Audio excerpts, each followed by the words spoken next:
Voy a recibir a nuestro invitado, por favor, Manuel Justiniano. Él es internacionalista, ya nos acompañó la semana pasada, pero este conflicto sigue. Así que como somos malísimas para este análisis, queremos aprender. Yo hoy vine decidida a aprender. Así que le doy la bienvenida a Manuel Justiniano, que se va a sentar en Manuel, la silla caliente. ¿cómo estás? En el lugar del tío Osorio. Se va a sentar. Le vamos a prestar el lugar del tío Osorio, Manuel Justiniano. ¿Cómo estás, Manuel? Bienvenido nuevamente. Y las circunstancias te han traído aquí porque este conflicto bélico, si bien ahorita dicen que se va a acabar, que la guerra de los 12 días, no sabemos si va a ser así. ¿Cómo estás? ¿Cómo Buenas estás, tardes. Manuel? Gracias. Buenas tardes, un gusto volver a compartir con ustedes. Contanos, por favor, ¿qué crees que justifica esta decisión de Estados Unidos de participar activamente en este conflicto? Hay un alto simbolismo, ¿no?, en la participación de los Estados Unidos. Obviamente las acciones que lleva a cabo ya con la incursión directa está dando un mensaje de la política exterior de Donald Trump, ¿no?, que quiere plantear la hegemonía de los Estados Unidos como un regente mundial a partir de la conflictividad, ¿no? Entonces es un golpe de fuerza que ha marcado una posición para hacer un llamado a la negociación o que pueda reevaluar las condiciones el Estado iraní en su relación con el Estado de Israel, ¿no? Entonces, ahora este alto al fuego no es una solución definitiva, ¿no? Porque el alto al fuego puede ser de carácter temporal o en algunos casos muy rara vez de carácter permanente, ¿no? De hecho, hay conflictos que persisten en el tiempo con un alto al fuego, pero que el estado de latencia de la conflictividad se mantiene, ¿no?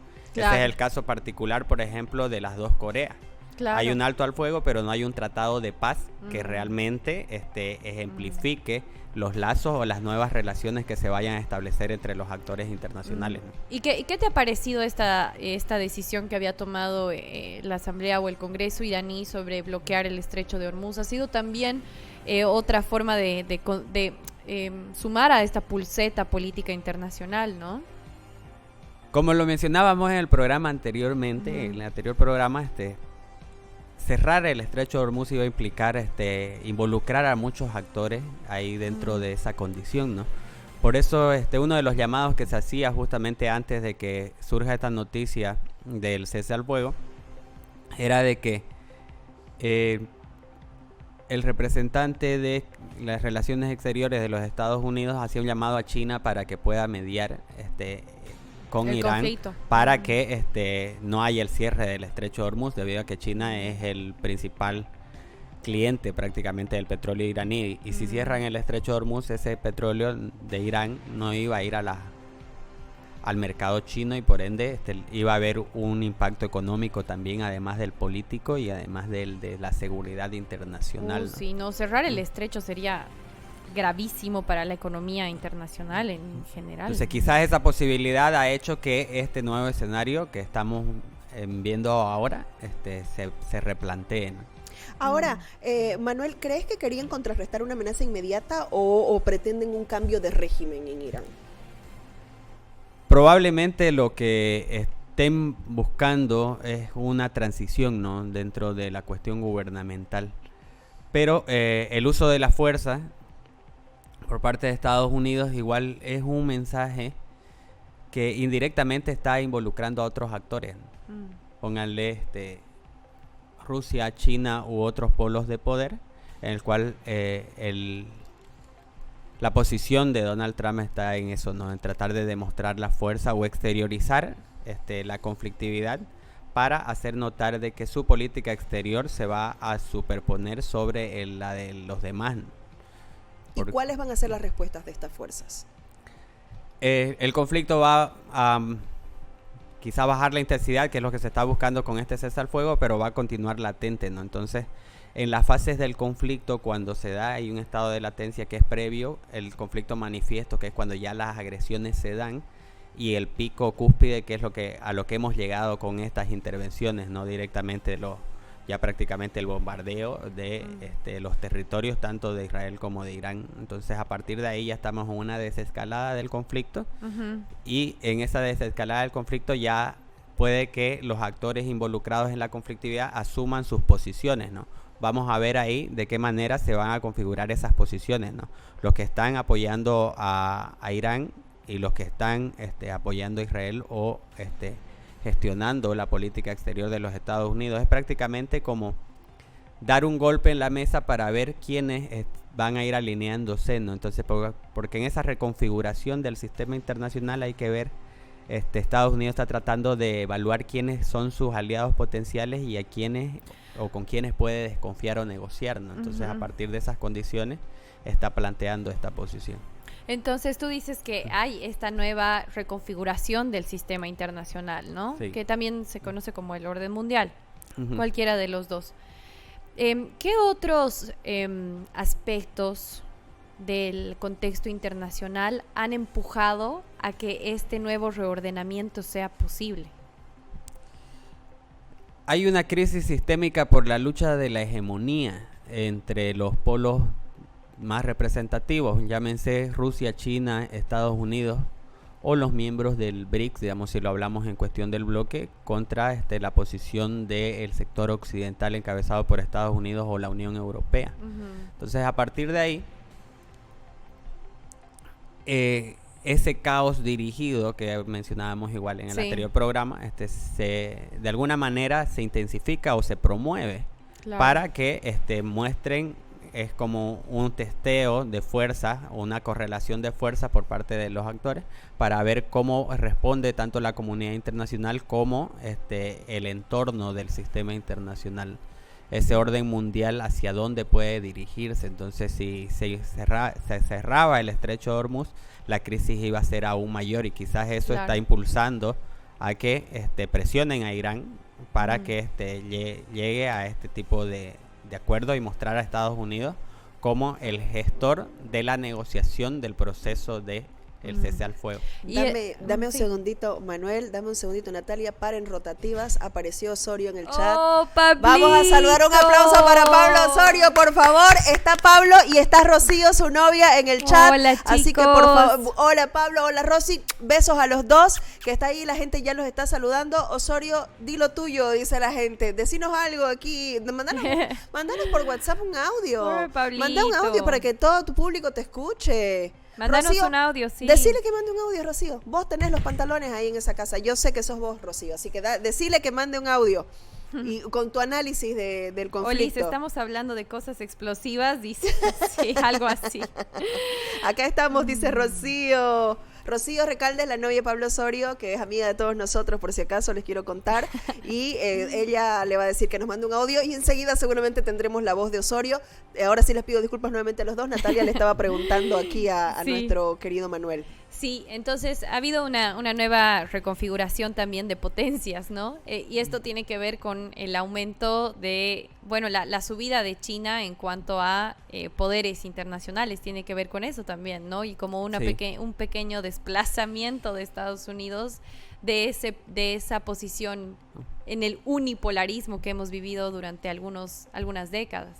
Políticamente va a ser muy rentable para el gobierno de Donald Trump también, ¿no? Claro Eso que sí. Eso hay que también entrever, ¿no? Porque no se olviden de que en política interna Estados Unidos estaba sufriendo una crisis en la relación con la cuestión de las políticas migratorias y aparece esta conflictividad externa que cambia el foco de las luchas internas entre el gobernador de California y la oposición contra la política migratoria de Donald Trump a nivel interno, y se concentra toda la cuestión del escenario internacional en este tema de, lógicamente, mayor impacto para el orden mundial, y deja de lado la política interna de los Estados Unidos.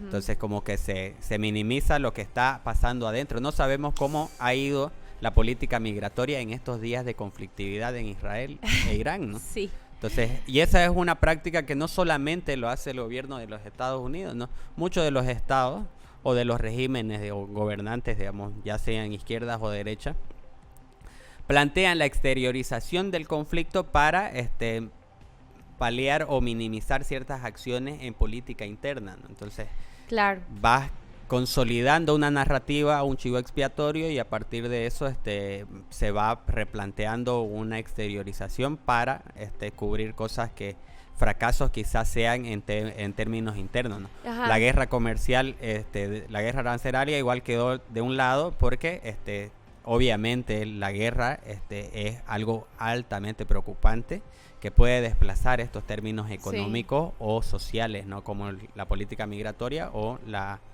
la Ajá. guerra arancelaria, ¿no? Claro que sí. Bueno, a ver, tengo dos preguntitas, por favor. Una preguntita sobre, tú mencionabas estas estrategias que utilizan los gobiernos en general. Y claro, hemos entrado en un momento un poco raro del mundo digital donde se pone a todos o zurdo o facho, ¿no? Se hace esta división. Pero creo que lo que tú nos estabas explicando es importante entender que estos mecanismos de reproducción de poder, estas estrategias políticas que utilizan los gobiernos van mucho más allá de izquierdas y derechas, ¿verdad? Sí, incluso va mucho más allá de las estructuras ideológicas en general. Completamente, claro. O de las ¿Puedes estructuras explicarnos? societarias. Si nosotros analizamos el conflicto, el ser humano va a ser conflictivo por naturaleza. Entonces esos problemas o esa conflictividad surge con la interacción humana. Exacto. Ustedes mencionaban, antes de que ingrese yo aquí a acompañarla, el ser humano cuando descubre el fuego y se comienza a cocinar sus propios alimentos, pero también cuando descubre el fuego y se da cuenta que sirve para quemar a otras personas que no pensaban igual, ¿no? Claro. Que la tribu o que el clan o que los miembros de la cueva. Entonces desde la prehistoria la conflictividad va a estar inherente a ese choque que se va a dar dentro de las sociedades, ¿no? Porque hay intereses contrapuestos también y la supervivencia también está ligada a eso, ¿no? Se mencionaba mucho en el orden discursivo, estamos defendiendo la seguridad nacional, la integridad de el bienestar. Nosotros somos los encargados de mantener la paz y la seguridad y el orden mundial, que era lo que Estados Unidos planteaba, y el gobierno de Israel planteaba la legítima defensa en la búsqueda de la supervivencia de su pueblo como nación, como Estado. Claro. Y los palestinos aducen lo mismo, ¿no? También tienen el derecho de existir como Estado. Claro, Entonces, ambos tienen lógica, digamos, desde ese punto de vista. y era la misma posición que el ayatolá también planteaba, ¿no? Defender la integridad de la soberanía de Irán, ¿no? Ahora, yo lo que quiero decir es, ¿este conflicto es un negocio para los Estados Unidos? ¿Le va a ayudar a reactivar su economía? Más que la reactivación económica, que también es un factor importante porque la guerra siempre va a mover altos recursos en préstamos, digamos, de cuestiones operativas. Quizás políticamente lo traten de utilizar de una forma más propagandista para darle un impulso a la imagen del gobierno de Donald Trump. Y ahora, en este conflicto, pregunta de Alvich, si existe algún interés para bajar el régimen de los ayatolas y por qué desearían bajarse de ese régimen.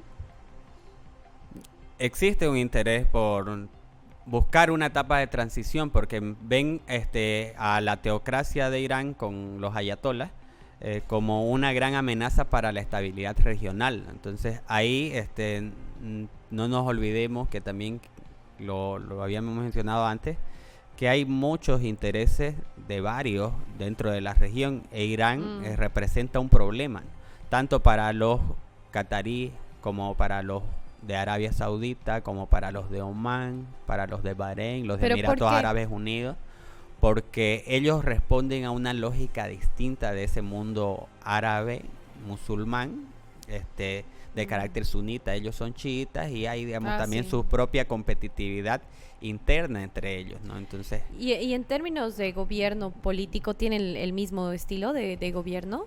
No. Todos ellos tienden a ser más democracias liberales. No, Tampoco. La mayoría de la región está ligada a unos procesos autocráticos con distintos matices, ¿no? Jordania es un reino, los Emiratos Árabes también, digamos, representan otro tipo, digamos, de organización, mientras que Irán otro, Arabia Saudita otro. Y ahora, ¿estas intervenciones refuerzan o debilitan los tratados de desarme y la no proliferación nuclear? Estas interacciones están mostrando la fragilidad que tiene el sistema institucional internacional. Notaron que las manifestaciones se dieron por gobiernos, representantes de Estado, ¿no? Los organismos internacionales poco o nada han concretado en ese marco, ¿no? A pesar de que existen, por ejemplo, Declaración Universal de Derechos Humanos, un tratado de no proliferación nuclear, la Organización de Naciones Unidas. Entonces su capacidad, su rango de acción han sido limitados, ¿no? Porque ahora la lógica está en incrementar las capacidades, garantizar la supervivencia y ampliar el poder, ¿no? Mira, dice en el chat, son varios los comentarios, pero uno de ellos dice, es más fácil sacar a Evo del Chapare que a la Ayatollah. ¿Cómo lo ves? Ambos están difícil, ¿no? Porque ahí hay una lógica similar de enquistamiento del liderazgo, y ese liderazgo se va a radicalizar. Mientras más ahogado se sienta, más radical se va a comportar. Ajá. Cualquiera de los liderazgos radicales que se planteen, ¿no? Entonces es un término complejo, y este conflicto está desescalando. Hay un cese al fuego, sí, pero Sí. no es el fin del conflicto. El conflicto, Claro. los problemas subyacentes del conflicto, que son esos problemas profundos. De división ideológica, religiosa, territorial, van a continuar. De hecho, si notamos nosotros la conflictividad de la región, van más de 75 años, ¿no? Desde que se crea el Estado de Israel en 1948 hasta el día de hoy, está en constante guerra o en constantes enfrentamientos con sus vecinos. Y la probabilidad es que continúe de esa manera. Claro, va a continuar. La pregunta es hasta dónde están dispuestos a llegar, ¿no? Los gobernantes de turno, ¿no? ¿Tú crees que Israel quiera desescalar el conflicto? ¿Tú crees que Netanyahu sí estaría dispuesto? Quizá para volver a, como se dice, solventar sus fuerzas operativas, sí. O sea, para agarrar más impulso, ¿dirías? Porque no se olvide que al enviar los misiles tienen un costo de material, de producción, Claro. y tiempo de producción. Entonces, si uno, es como que nos pasa en Navidad, ¿no? Que nos compramos los cohetes y tiramos la esterilla en un ratito, vamos a necesitar comprarnos más, ¿no? Entonces, para seguir con los fuegos artificiales, como se mencionan, no hay. Y aquí, en este caso, es algo similar, porque ambos han desgastado su fuerza. Es como cuando nos pasa con las peleas personales. Está el estado de latencia en el que hay el problema, cuando los primeros empujones y después se agarran a golpes hasta que se le van las energías y dicen, a ver, pausamos un rato y siguen discutiendo, y si se sienten con todavía fuerza suficiente, vuelven a pelearse. Sí. Y aquí quizás la situación va a ser similar, depende cómo se gestione también, ¿no? Porque quiénes van a ser los que van a estar presentes en la mesa de diálogo, ¿no? Creo que sería importante ahí el rol que vayan a asumir estados como quizás China, que se ofrezca como mediador, que ya lo venían llamando, de hecho. Interesante, ¿no? Este nuevo árbitro. Que de ver cómo podría gestionarlo, ¿no? A partir de ahí, o que eso implique un acercamiento, que el propio Estados Unidos se ofrezca como mediador, y ya eso políticamente le sea rentable, como ya ha pasado en tiempos o en años anteriores, ¿no? Los acuerdos de Campo David, en el caso de la mediación de los Estados Unidos, los acuerdos de Oslo posteriormente. Entonces, o sea, tendríamos como un nuevo mediador, sí, digamos. Ajá. Interesantísimo. Ahora, hablando de estos acercamientos, ¿nos estamos acercando a un conflicto de escala mundial? Hay muchos autores que piensan que ya estamos viviendo la Tercera Guerra Mundial. Sí. Claro, puede ser el inicio. ¿Y cuál es tu análisis, Manuel? Ahí mencionan de que la Tercera Guerra Mundial empezó con el inicio del siglo XXI, con la caída de las Torres Gemelas, y que posteriormente el conflicto, la guerra, quizás nosotros la pensamos como la guerra del pasado. Como pensamos que la Tercera Guerra Mundial iba a tener las mismas características de la Segunda, pero la Segunda no tuvo las mismas características de la Primera, y la Primera no tuvo las mismas características que las guerras anteriores a ella. Y ya ahora, entonces, como se había replanteado también, la guerra ya tiene un carácter híbrido, que era lo que decíamos también en el programa anterior, en que se atacan ya no fuerzas regulares, no es que mandan un desplazamiento de ejército a invadir un territorio, sino que se localizan objetivos específicos y esos son los que se atacan. O se crean grupos proxy, que es lo que ha pasado con los hutíes, con Hezbollah, con Hamas, que atacan de vez en cuando territorio y comienzan a generar la inestabilidad. Y también hay otro tipo de ataques que son económicos, tecnológicos. Un ciberataque, por ejemplo, a la defensa de Israel, que le bloquee el domo de hierro, implicaría una amenaza sumamente grave para su integridad territorial. Entonces ahora los hackers también tienen un rol determinado en ese nuevo accionar. Y esta cuestión de los ciberataques va a ser algo que con mayor incidencia va a estar mientras más tecnología tengamos, más vulnerables quizás nos volvamos a los ciberataques, lógicamente, porque vamos a nosotros depender mucho del uso de la tecnología. Entonces a veces está bien quedarse en lo analógico, dirías. Sí. Esa es una de las cosas que decía Oscar Hansen-Teufel, digamos, con lo que no se actualiza, por ejemplo, el padrón electoral, que decía que es mucho más seguro porque no tiene ciberataques. Pero obviamente saliéndome y yendo a otro tema. Entonces, bueno, ya llegaremos a una conclusión. ¿Qué podrías, digamos, con tu conocimiento, analizar, digamos, sobre las próximas semanas que vienen, sobre los próximos meses que vienen? Sí, eso, sí podría cerrar con eso. El cese al fuego es un paso importante en ese camino de la búsqueda, de la resolución del conflicto. Eso sí hay que destacarlo. Nadie quiere una guerra que nos amenace, no o destruya los territorios y también amenace la integridad de todo el mundo al final de cuentas, porque si ya se escala mucho más las guerras con la capacidad destructiva que hay, entonces eso es altamente preocupante, ¿no? Y quizás la mayor pandemia que esté sufriendo el mundo actual es esa falta de empatía, ¿no? Porque están comenzando a banalizar las guerras y eso es sumamente preocupante también, porque allá en Medio Oriente mucha gente está muriendo, en África está muriendo y Latinoamérica lo primero que hace son memes. Y decimos entonces, pero ¿y qué pasa? Y la empatía de otro ser humano muriendo se está perdiendo. Entonces a partir a partir de ahí la insensibilidad va a cambiar el orden discursivo, va a decir no es guerra, nosotros estamos haciendo ataques tácticos. Ya no lo van a llamar guerra, y si no lo llaman guerra y no llamamos a las cosas por su nombre, entonces vamos a tener una conflictividad mayor de baja intensidad o de intensidad media, pero con mucho más tiempo en acción, o sea que van a ser guerras más prolongadas, pero con esa intensidad media, ataques cada 3 días y vamos a ir normalizando esos ataques. ¿Qué te pasó ahora? No, vengo de un atentado, imagínense el mundo así, ¿no? Me muero, no, por favor, claro, no, sí. por favor, eso no. Y eso es lo que está pasando en esos estados de Medio Oriente, lo que es Siria, Líbano, Irak, Afganistán, ya prácticamente conviven con los bombardeos, ¿no? Entonces, claro, ya es una realidad. Bueno, eso es lo preocupante, ¿no? Le quiero agradecer a Manuel Justiniano, internacionalista, que nos acompañó para hablar un poquito de los conflictos de Medio Oriente. Veo que traes unos libritos, ¿nos los querés recomendar? ¿Qué son? A ver. Este era justamente el que mencionaba por el brote de sarampión, los que quieren saber aquí en Los Invasores Invisibles. ¿Puedo ver? Ay, me encanta la máscara de también? la peste negra. No es tuya. Ese es del doctor Luis Alberto Llanela.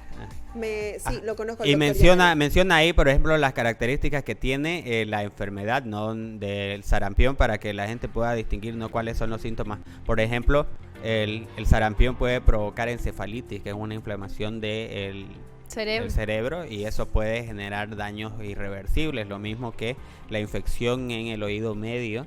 Y la causa principal del sarampión en las muertes están derivadas por la neumonía, por ejemplo, que es lo que explica el libro como tal, y de cómo se origina y de qué manera se comporta la enfermedad. Súper interesante. ¿Dónde lo encontramos? Lo quiero comprar. Librería Ateneo. ¿En Ateneo está? Sí, lo voy a comprar. Un gran profesional, el doctor Alberto Llanela. No sabía que había escrito un libro, para que lo veas, Nati. Y el otro, lo tenemos porque lo compramos, este es el tuyo. Este fue el que me compraron. Lo voy a mostrar de nuevo, El Teatro de la Política Mundial, de Manuel Justiniano. ¿Y este otro? A ver. Esos son Susurros de Sueño de Lesha. ¿Y esto qué es? Ese justamente, cuando hablábamos de la cuestión de empatía, es un poemario amo los poemas. Que contempla esa percepción, ¿no? De que no todo en el mundo es malo, ¿no? Sí. Ese es de la autora Luis Shaide Pinto. Ya están preguntando si te he pagado por el libro. Ya le pagamos. Sí. Yo también. Ese mismo día, ese mismo rato que terminamos el programa. Sí. Aquí Yancala dice, felicidades, excelente licenciado Justiniano, un análisis completo. Así es, muchas gracias por haber venido. Me olvidé de enviarle saludos aquí, ¿no? Me estaban pidiendo saludos mis estudiantes. Ya. ¿Dónde das docencia? En la Universidad UTEPSA. Ellos son mis estudiantes actualmente tu cámara. Historia del Mundo Contemporáneo. Ahí ya les mando un saludo. Cámara. Un saludo ahí. Oigan, a todas. Me encantan los poemas. ¿Puedo leer una estrofita que me gustó? Habría sí al azar, muchachos. Dice, ver el atardecer juntos, agarrados de la mano, sintiendo la calidez de tu piel y amándote para siempre con un amor sin final. ¡Ay, me muero! ¡Qué bonito! Me encantó, me encantó. Gracias por las propuestas de libros, que justo yo les dije a la gente que los lunes les iba a traer propuestas de libros, pero como no leí, me parecía medio nada que ver traer, lean esto si yo no leí el fin de semana. Te doy de vuelta. Como escuché eso, dije, ya Muy aquí bien. yo les propongo Gracias, también, ¿no? gracias de verdad. Espera, Los Invasores Invisibles, me tengo que acordar de este título. Así Gracias es. a ustedes. Gracias a Qué Manuel bonito. Justiniano. Pop, desde todos los ángulos.